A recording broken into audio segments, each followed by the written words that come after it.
De retour sur les ondes de Néo Radio avec notre invité aujourd'hui, monsieur Jean-Luc Ruc. Bonjour. Bonjour. Bienvenue dans les studios de Néo Radio et merci d'avoir accepté l'invitation des studios pour parler un petit peu forcément de la crise actuelle avec le coronavirus. Première question que je pose à tous nos invités, c'est d'abord comment allez-vous parce qu'avec la semaine qui a dû se dérouler, ça doit pas être évident. Non, mais écoutez, le problème, c'est pas tellement de savoir comment nous on va. Vous savez, dans des moments de crise, il faut pas compter ses heures d'abord. Et c'est vrai que cette semaine, on a très très peu dormi, mais le principal, c'est pas ça. Le principal, c'est de pouvoir prendre les bonnes décisions et de pouvoir, dans la mesure du possible et le plus rapidement possible, surmonter cette crise sanitaire du corona. Et après, si besoin en est, on se reposera un petit peu. Oui, tout à fait. Et justement, comment se déroule tout le travail qu'on ne voit pas nous à côté de tout ça au niveau du gouvernement, les réunions, voilà, est-ce qu'il y a plus de réunions qu'avant? Est-ce que justement vous respectez un petit peu tout ça aussi? Tout le monde a 1,50 m? Oui, il y a effectivement plus de réunions, ça je peux vous dire qu'on passe quasiment sa journée en réunion, pour ne pas dire même parfois Ouais. de la réunionnite, mais ce sont des réunions qui sont organisées différemment par des médias numériques, comme on dit, des possibilités technologiques qui nous permettent soit de ne pas être Ouais. physiquement ensemble dans la même pièce, et si on l'est, on respecte évidemment ces mesures de distanciation sociale, et si nous ne sommes pas dans la même salle, on voit bien que le numérique aujourd'hui, et heureusement, offre toutes ces possibilités, mais c'est d'autant plus important que les mesures que l'on peut prendre doivent être des mesures qui sont à la fois équilibrées, mais bien pesées aussi. On a toujours une bonne idée, mais derrière la bonne idée, il peut aussi y avoir des effets pervers, et ça, nous devons vraiment les mesurer avant de prendre la décision. D'accord. Justement, parlant de mesures, il y a une enveloppe qui a été développée donc de 350 millions d'euros. À quoi elle va servir? Parce qu'on nous pose beaucoup de questions là justement, comment ça va fonctionner? Alors, avant cette enveloppe, il y a un autre mécanisme qui a été mis sur pied et qui est aussi important, c'est celui de la garantie des outils économiques par rapport aux entreprises, aux petites, aux moyennes entreprises et aux grandes entreprises, pour leur permettre d'avoir ce qu'on appelle des prêts de trésorerie. Celles qui sont à court parce que l'activité s'est arrêtée ou parce que l'activité n'est plus en total fonctionnement, eh bien il faut leur permettre de passer ce cap. Et donc la Wallonie, par ses outils économiques, garantit des prêts qui seraient faits par les banques à concurrence de 75%. C'est énorme. Et puis il y a ces fameux, comme vous l'avez dit, ces fameux 350 millions d'euros qui ont été libérés. Alors le premier volet est un volet social. Et il va droit aux hôpitaux, pour la très grande partie, 75 millions aux hôpitaux, même si c'est pas une compétence directe de la Wallonie, c'est indirectement des personnes qui aujourd'hui sont en première ligne, et on ne veut pas que du matériel qui devrait pouvoir être acquis ne puisse pas l'être. Donc c'est le premier volet. Et puis il y a 230 millions d'euros, 233 millions d'euros pour être précis, qui vont vers les indépendants, les entreprises, ceux qui effectivement sont aussi victimes de la crise aujourd'hui, et qui vont permettre, si je peux résumer la chose de la manière suivante, pour ceux qui ont totalement arrêté de fonctionner, soit qu'ils l'ont été par la force des choses, obligés, parce qu'ils sont visés par des secteurs qui ont été mis à l'arrêt, ou pour ceux qui, parce qu'il n'y a plus de commandes ou plus de fournitures, sont à l'arrêt, il y a une indemnité forfaitaire de 5 000 euros. Pour ceux qui sont partiellement arrêtés ou qui ont dû modifier leurs horaires de fonctionnement, c'est 2 500 euros, et tout ça, j'insiste, et nous l'avons, je l'ai obtenu du fédéral en négociant avec le fédéral, défiscalisé. Ça veut dire qu'il n'y a pas une imposition supplémentaire qui viendrait frapper cette indemnité. C'est bien une indemnité, pas un revenu. Ouais, c'est vrai, comme vous le dites, faut penser à tout. On ne pense pas forcément aux impôts qu'on pourrait payer derrière, etc. Mais c'est vrai que c'est une très bonne chose de la part du gouvernement. Et justement, les gens, les indépendants, c'est une question qu'on a eue hier par rapport à un hôtelier. Comment ça va se passer pour eux, dans le sens où il y a une plateforme qui va être mise en ligne? Est-ce que ça va être rapide? Est-ce qu'il faudra remplir toutes sortes de paperasses, de dossiers, etc. Ou alors ça va être fluidifié à ce niveau-là? Non, donc on essaye d'être effectivement le plus rapide possible, et peut-être qu'il y aura d'ailleurs pour l'un ou pour l'autre, vous savez, même en temps de crise, il y a des gens qui parfois en abusent, il y aura peut-être des effets d'aubaine, j'ai envie de dire, et tant pis.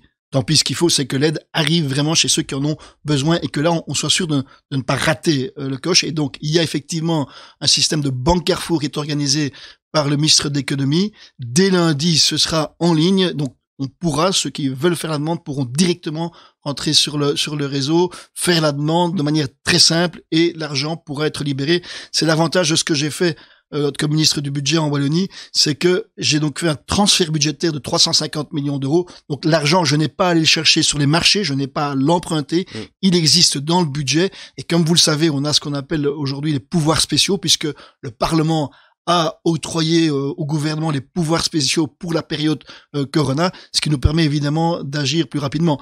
On a une mesure identique, par exemple, pour les communes, où on va compenser par rapport aux communes des taxes parfois locales sur les indépendants, sur les PME, et c'est vraiment pas le moment d'aller taxer les gens alors qu'ils sont déjà à la limite. Donc là aussi, avec les communes, on libère une somme de compensation de 2 millions d'euros et dans la même logique. D'accord, c'est justement une question qu'on avait reçue sur Facebook, que les auditeurs se posent beaucoup, c'est justement d'où venait cet argent. Mais voilà, d'y répondre. Mais voilà, en ce qui nous concerne, on a été, je dirais, dans la limite réelle de ce qu'on avait programmé. Ça veut dire qu'on a aussi mis entre parenthèses des plans d'opérationnalité. Tout ce qui est le plan de transition sociale, économique et climatique, il n'est pas annulé, il est postposé, tout simplement parce que nous devons aller à l'urgence travailler dans ce qu'il y a aujourd'hui de plus indispensable.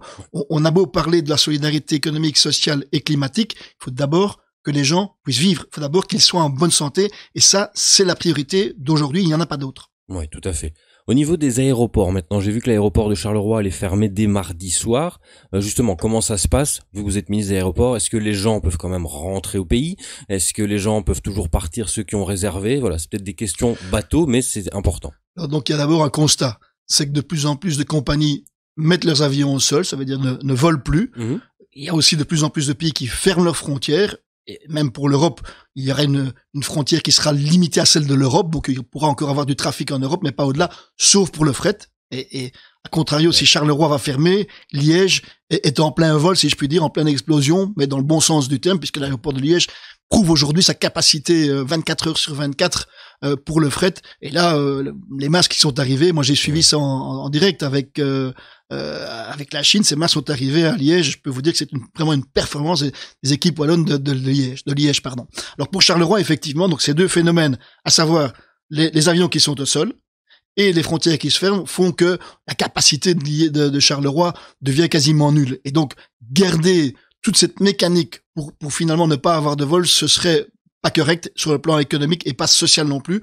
Donc le personnel va pouvoir bénéficier de ce qu'on appelle le chômage d'urgence, chômage technique qui est dû aux circonstances. Il va rester malgré tout quelques personnes qui permettront ce qu'on appelle soit des vols d'État, soit des vols d'urgence, vols sanitaires par exemple qui pourraient être organisés, soit ce qu'on appelle l'entretien même des bâtiments et de tout ce qui est l'opérationnalité de la fonction de l'aéroport, de manière à ce que dès qu'on puisse redémarrer, on puisse le faire. Mais je le dis comme je le pense, je crois que là aussi, il va falloir qu'on réfléchisse à cette nouvelle vie des aéroports et pas seulement à cette vie économique, mais on est aussi dans les débats climatiques. Moi, j'ai toujours dit que, en ce qui me concerne sur le climat, il n'y avait pas de marche arrière possible. L'aéroport de demain ne sera pas celui de hier et d'aujourd'hui. Oui, tout à fait. Et justement, les gens qui sont encore à l'étranger maintenant, qui doivent revenir, malgré que l'aéroport sera fermé, est-ce qu'ils peuvent quand même revenir ou doivent se dérouter peut-être via un autre aéroport belge? Alors ça, c'est le ministre des Affaires étrangères qui tente pour l'instant de ramener les Belges qui sont à l'extérieur et qui souhaitent rentrer au pays. Et pour cela aussi, on s'est dit, mais ça ne sert à rien d'avoir 36 voies différentes d'entrée. Ouais. Zaventem est là, même si aussi à Zaventem, le trafic est en chute quasiment complète. Mais donc, s'il y a un vol de rapatriement, comme je l'ai dit, il peut toujours venir sur Charleroi ou sur Bruxelles, mais c'est les ministres des Affaires étrangères qui règle cela. Alors, il y en a qui se débrouillent effectivement par leurs propres moyens, mais de plus en plus, on doit faire des rapatriements collectifs. D'accord. Alors au niveau des infrastructures sportives maintenant, tout est à l'arrêt forcément via le confinement actuel. Est-ce qu'il y a quand même des possibilités de voilà, c'est des questions qui nous sont venues d'auditeurs, de faire par exemple un cours de yoga en étant séparés, je sais pas, en étant maximum 10 personnes, en étant séparés de 1,50 m chacun, ou alors vraiment tout doit être à l'arrêt à ce niveau-là? Non, je crois que la règle qui est vraiment celle que tout le monde doit comprendre, stay home, rester à la maison, ça c'est sincèrement, si on veut passer le cap avec le moins de dommages, il y aura des dommages, il y a des morts tous les jours, cette mesure de confinement est la priorité. Si vous ne travaillez pas, restez chez vous. Alors si malgré tout, et ça c'est une belle chose, vous voulez garder un peu de physique, si vous voulez ne pas croupir comme on dit, oui, vous pouvez faire du sport, mais vous pouvez en faire chez vous. Aujourd'hui, il y a aussi par le net plein de métiers qui se développent à travers l'écran. Et finalement, vous faites collectivement, mais à distance, la distance qui est celle du net, du sport, et ça fonctionne très bien. Vous pouvez aller vous promener autour de chez vous, et vous allez voir, j'en suis persuadé, vous allez redécouvrir, et surtout dans une belle région comme celle du Pays des Collines, vous allez redécouvrir votre campagne différemment. Vous allez percevoir et apercevoir des choses sur lesquelles vous passiez sans finir par les voir. Mais aujourd'hui, elles auront une autre couleur, elles auront une autre saveur, parce que vous allez mieux maîtriser ce qu'est le temps et la beauté du temps et de l'espace qu'est le nôtre. Et tout ça, vous pouvez en profiter tout en gardant, si vous êtes 2 ou 3, la distanciation sociale. C'est la règle, la seule règle qu'il faut retenir. Mais surtout que la météo est avec nous en ce moment, donc autant en profiter, c'est vrai, de sortir, prendre l'air, quoi. Même s'il n'était pas, je peux citer des magnifiques films. Vous savez que pour l'instant, on est au temps des chansons, hein. Ouais. Il y a cette fameuse chanson, ce que toutes les radios ont repris. Et on l'a fait hier. Vous l'avez fait aussi, You Never Walk Alone, hein. Donc vous ne marchez jamais seul, vous n'êtes jamais seul. Bien voilà, c'est le moment aussi de se dire, même s'il pleut, quelques gouttes ne vont pas vous tuer. Par contre, si vous ne respectez pas les mesures d'hygiène, celles-là vous tueront. Oui. Alors, une question d'un auditeur sur Facebook qui dit: on entend parfois parler du revenu de base pour tous. Où en est-on à ce niveau-là? Alors, ce revenu de base pour tous, c'est un grand débat. Et je vous avoue que aujourd'hui, c'est pas l'urgence du débat. Il y a 2 théories. Il y a ceux qui considèrent qu'effectivement, ce revenu de base permettrait à chacun d'avoir cette forme de minimum vital et après de se débrouiller. Ça veut dire qu'on supprime toute une série d'autres aides. Il y a ceux qui considèrent que la sécurité sociale ne peut pas se limiter à un revenu et qu'on a parfois besoin d'autres choses.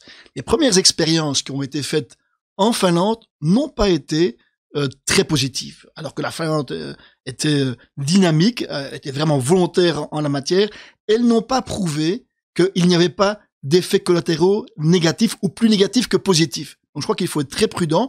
À titre personnel, je le dis, moi j'ai été très favorable à ça, comme mon président de parti d'ailleurs, Georges-Louis Boucher. Sur le principe, je trouve que c'est une belle idée parce que quelque part elle autonomise l'homme et la femme.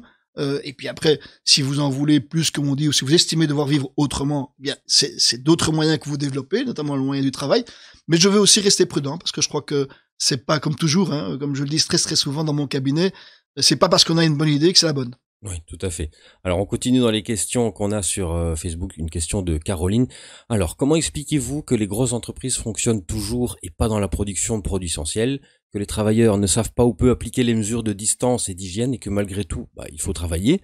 Pire encore, on rappelle de la main-d'œuvre dans les intérims et parmi le personnel d'autres agences venant d'autres villes, que dans certaines boîtes, il manque la moitié des ouvriers, qu'on met de la pression sur eux autres, etc. C'est qu'au niveau social, c'est peut-être pas forcément évident à ce niveau-là. Mais c'est pas évident du tout.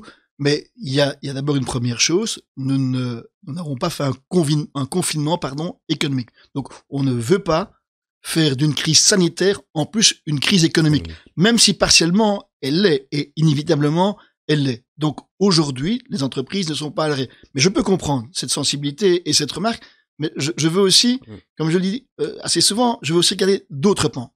On va arrêter quelle activité économique? Demain, vous arrêtez l'agriculture? Comment vous mangez dans 2 3 mois? L'agriculture, elle doit se poursuivre. La transformation des produits agricoles doit pouvoir se poursuivre également. Donc aujourd'hui, on est plus dans ce qu'on appelle de la responsabilité des entreprises. Si certaines considèrent, soit parce qu'elles sont en manque de fourniture, soit parce que les clients ne commandent plus, qu'elles doivent fermer, elles ferment. Si d'autres considèrent qu'elles doivent continuer à travailler, elles peuvent aujourd'hui, je dis bien aujourd'hui, continuer à travailler. Si chacun respecte les mesures, je pense qu'on pourra garder cette règle-là. S'il faut aller plus loin, sur base des avis des experts, parce qu'en fait, nous suivons à la lettre ce que nous disent les experts. Trop souvent, on reproche aux politiques d'en faire à sa tête ou de ne pas écouter les experts. On ne peut pas à la fois nous le reprocher quand on suit les experts et c'est ce qu'on fait. Mais j'ajoute, quel que soit le choix d'entreprise, de fermer ou de se maintenir, c'est indispensable que le critère de distanciation sociale soit respecté. Si ça ne devait pas être le cas, quelle que soit l'entreprise, les pouvoirs peuvent intervenir pour fermer aux besoins d'entreprise. Donc là-dessus, je veux être très direct, très précis. La responsabilité est au sein du monde de l'entreprise et ce n'est pas une responsabilité aveugle. Quand un patron décide de poursuivre, il a des bonnes raisons de le faire, mais une de ces bonnes raisons doit aussi être respectée et de respecter les règles sanitaires. Et une question qui est revenue aussi beaucoup par rapport aux auditeurs, c'est pourquoi on a eu une pénurie de masques? On a vu justement le patron d'Alibaba qui en a offert beaucoup. Est-ce qu'on a une explication pour ça? Pourquoi il y a une pénurie un peu avant le confinement? Alors, il y a des masques qui étaient en commande, et comme vous le savez, des pays autour de nous, souvent des grands pays, et pour ne pas les citer, ils sont ce qu'ils sont, l'Allemagne et la France ont décrété un blackout sur ces commandes. En fait, il y avait des commandes qui avaient été faites par Maggie de Bloch, qui ne sont jamais arrivées, tout simplement parce que l'Allemagne a décidé de garder les masques et la France a décidé. Et donc, le Maggie de Bloch au niveau de la santé et chez nous au niveau wallon Christy Morial ont été finalement dans l'obligation de repartir vers des commandes qui forcément à ce moment-là explosaient dans tous les sens. Et ce sont finalement nos bons contacts avec la Chine, parce que vous savez, cette petite Wallonie, ce petit pays qu'est la Belgique, comme je dis souvent, une goutte d'eau dans la mondialisation, mais tient avec la Chine un contact commercial important. L'aéroport de Liège. Et c'est ce qui nous a permis, grâce à l'AWEX, l'agence wallonne à l'exportation, qui nous a permis d'avoir ce contact privilégié avec l'endroit qui a d'ailleurs été contaminé en premier lieu en Chine. Nos relations, c'est là-bas. Et dès qu'ils ont pu redémarrer, ils ont redémarré, entre autres, pour la Wallonie et la Belgique. Et puis, j'ajoute, moi, je le vois, je suis pas du matin au soir sur le net, vous comprendrez que j'ai aussi d'autres choses à faire. Mais je vois qu'il y a des bourgmestres, la bourgmestre de Comines par exemple, le président du CPAS ici à Frasnes-Lanvin, Valérie Gosselin, qui ont lancé des initiatives où des petites mains, avec tout le respect qu'il faut pour les petites mains, celles qu'ils ont retrouvé le charme de la couture, les couturières, et peut-être des couturiers aussi, aujourd'hui il y a des hommes et des femmes, les gens doivent être respectés, mais qui se sont mis au travail. Et toute cette petite goutte d'eau font les belles rivières de demain, c'est indispensable. En fait, on redécouvre quelque part la vertu de la solidarité et la beauté aussi de la solidarité. L'appel est lancé justement au niveau du CPS. On l'a relayé hier. Alors une autre question qui est revenue souvent, c'est qu'on parle des aides qui ont été accordées, donc on en a parlé tout à l'heure, mais il y a beaucoup d'indépendants qui disaient pourquoi ne pas avoir supprimé tout simplement les lois sociales pour le premier trimestre et peut-être prolonger au-delà. Donc, par rapport aux lois sociales, mais également à d'autres formes de taxation sur l'activité économique, soit elles sont postposées, différées, soit on peut négocier ce qu'on appelle un échelonnement du paiement.